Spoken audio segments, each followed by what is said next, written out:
Hello everyone, welcome to another video. My name is Michelle, hope you're doing well, and this is another video about the summer wels disappearance. This morning I want to answer a few comments that I've had over the last 24 hours since I posted my video on did Don Wells hide summer in the shed. A couple of important points to clarify. And then I want to talk about Don's co-workers. So, first comment, where's Cassie? Cassie, my little spaniel. Wednesdays and Thursdays, she goes to work with my son. He works with dogs, so she goes there to socialise and to run some energy off. So that's where Cassie is. She's back tomorrow. Right, the shed. I do know there are several sheds on the Wells property. I don't know exactly how many sheds there are. If you look on Google Maps, you can see kind of numerous little buildings. But as I don't know where the boundaries of the Wells property is, I know they've got 11 acres, but where's the boundary lines? I don't know which sheds are Don's and which sheds aren't. But we do know that there are several sheds. Now, there was the little shed that's near the house, the little shed that Chris McDonough thought that Don might be hiding in. There's a shed near Beach Creek, near the road. So those are the two sheds. The shed that I was talking about yesterday was the shed near the road. So the one that Chris McDonough passed and stopped and looked at. Now there might be other sheds, and it might be another shed that has been kind of talked about in relation to where Summer might have been hidden. But I assume it's the one near the road because that's the one Chris McDonough stopped at. But also, it's near the road, so it's a possible pickup place. Now, I'm not saying that this happened. I'm just discussing what has been talked about on other channels regarding this shed. A question that came up is, well, surely the dogs searched that shed. So if Summer had been there, wouldn't they have picked up her scent? Yes, most probably. Yes, they would. This is where the little creek, which is quite wide up there, but it disappears and it goes under the road over there and it pops up. Little tunnels and things. Loads of them around here. I thought I could jump that and walk that way back along the river, but I can't. I'm not even going to try. In the days when that was woods and not a housing estate, that's what you could do. You could walk that way. Disappointing. So I'm not saying that Summer's body is still in that shed, because I am quite sure that the dogs, the search teams, they looked at what was it, 3,000 acres or 4,000 acres. They combed that property, left, right, up, down. Is it possible Summer's body's buried somewhere around there? It's unlikely if the cadaver dogs went down, because the smell of a decomposing body, I know this is a horrible topic, but apparently, a good cadaver dog can sniff out a dead, decomposing body 15 feet underground. I don't believe her body is there unless there's something like an old well that's hidden, an old tank underground that's hidden in that area, and then it's possible, because that could fool the dogs. But I'm not suggesting that. I've always said I don't believe Summer is in those woods or on that property. I might be very, very, very wrong on that because of things like old wells, old tunnels, old tanks, things like that, that only the people who are, intimately know that land would know. It fooled search teams in the Helen Bailey disappearance. That's a case in the UK from 2016 where Helen's body had been hidden in an old septic tank, and the offender had put a car or a truck over the opening of this tank so that police couldn't see it, and it fooled the dogs. And it was only a neighbour who said, have you checked that tank? It's an old disused tank. And there she was, plus her little dog as well was in there. There's also a weird case from 2012 from the UK, and this was the case of Tia Sharp. Now, Tia Sharp was murdered by her grandma's boyfriend, who had apparently been essaying her. She was 12. The story that came out in court, obviously we'll never know this for sure, was that Tia was going to tell, and therefore he killed her. But she was in the house for a full week before her body was discovered.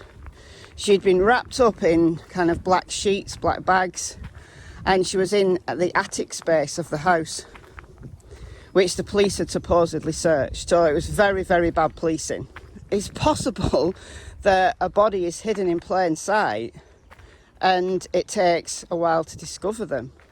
There are cases where that has happened, but I'm certainly not saying that is the case in this instance.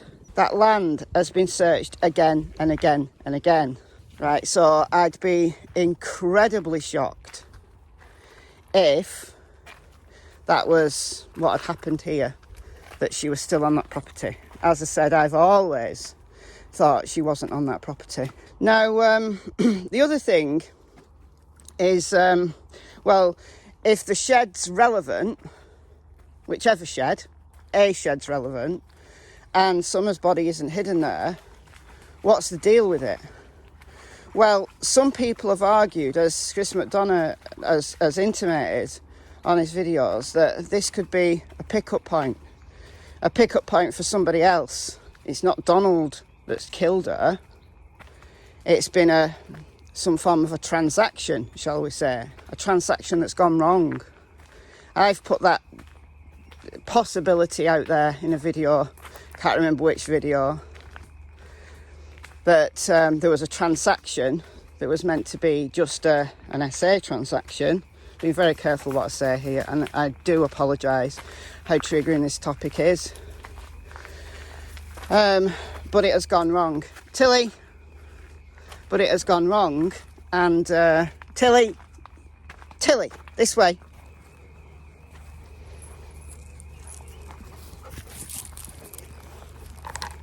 There we go, we've caught Tilly. When you see a dog, you've got to catch her. A transaction gone wrong. The family aren't guilty of murder. They're guilty, but of other things than murder. Don't take it and run with it. It's just one possibility. And I'm just trying to clarify the possibilities that could be out there that implicate the family, but not in murder, but also relate to that shed. There's no dead body there, so cadaver dogs would not pick up on it, because there's no body there. Would a search and rescue dog looking for Summer's scent locate Summer's scent? Well, Summer's scent is all over that property. Perhaps not so much down one of the more isolated sheds, but Summer's scent is all over that property, so that can be confusing to dogs.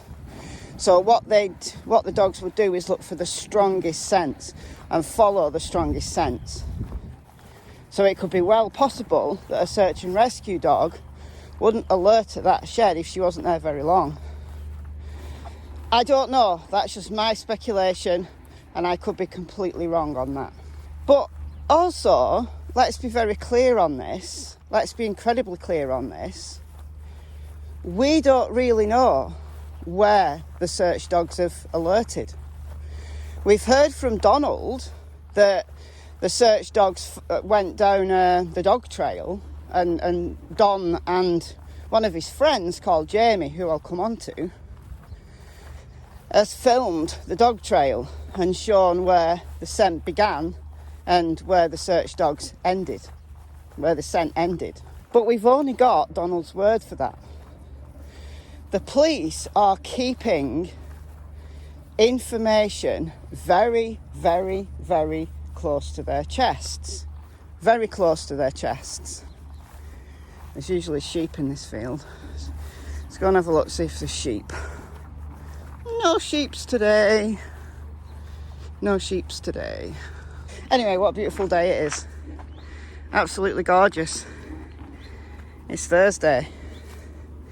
The sun is hot, even though it's very early. The sun is hot this morning. The police are not disclosing anything. They're keeping everything very close to their chest, as they did in the Barry Morphew case, and it took a year for them to build a case and then finally to arrest Barry. So don't think that the police aren't doing anything. You will be sadly mistaken. There's a breaker's yard just up there. So somebody mentioned machinery noises yesterday, and I said, I don't know, but I think it's machinery. Well, that's what it was. It's just through there, kind of there. It's a breaker's yard. And then there's like a wood yard where they cut wood over there. So you do hear machinery noises. I'm so used to it, I just tune it out. Because it's, you know, if you just listen to it, it's a nice walk, completely ruined. So I just tune it out. So don't think that the police aren't building a case. In the Barry Morphew case, Suzanne's body has never been located. So where there's no body, right, you know, the case has to be rock solid. They've got to find every single scrap of evidence.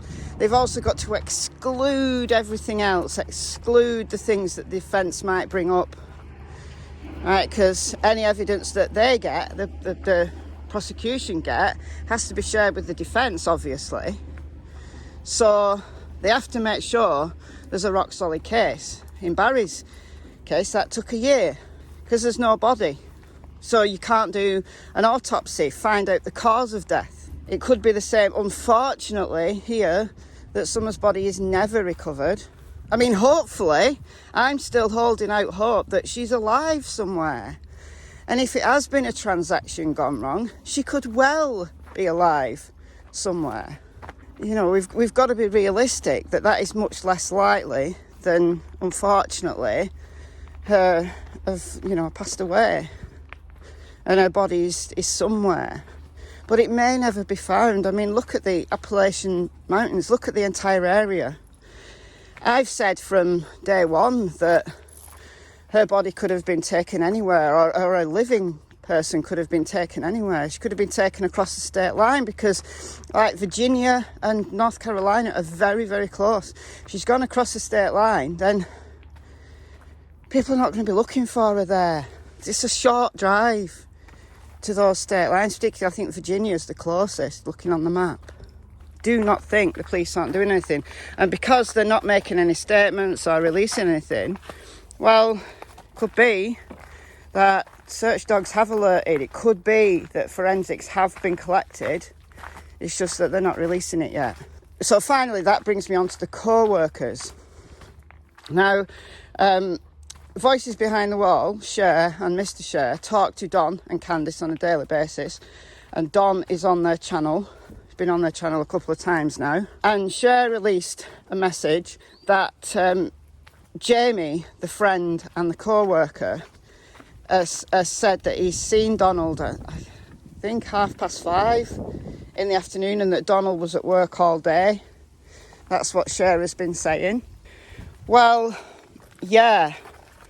But this Jamie guy, and apparently there's another co-worker as well, this Jamie guy is a friend. So he could be giving Don an alibi. Could be telling the truth. Don could have been at work all day. Right? Don could have been at work all day, and we're all being accusatory towards Donald because of his past. I've talked about this at length. That his past is a problem, a massive problem, but it doesn't necessarily mean that he's murdered Summer, certainly not, or that he had anything to do with her disappearance. He could Jamie and this other guy could be right. He could have been at work all day, or they could be giving him an alibi. But that will come out in the wash because the cell phone data, the GPS data, will confirm where Donald was. Are you trapped? His truck GPS cell data will confirm this one way or another, as Barry Morphew has found to his peril. There is a lot of detail that can be gained from the digital forensic teams. So if people have been giving him a false alibi, well, they're going to be in trouble as well, I assume. But all of this will come out. All of it will come out. So hopefully that's clarified a few things from my comment section. But I do read all of your comments. I do read every comment. You don't have to agree with me. As long as you're respectful, keeping it classy, then all comments are welcome. If you've got questions, then do pop them in the comment section. If I can answer, I'll answer. I may not. Can't reply to every single comment. You know, I get like 1,000 comments per video. I can't reply to all the comments, but where there is questions that, you know, numerous people have asked, then I'll definitely will answer that. Okay, that's it for today. I've been Michelle. Hope you're well, and I will see you in the next video. Bye, folks.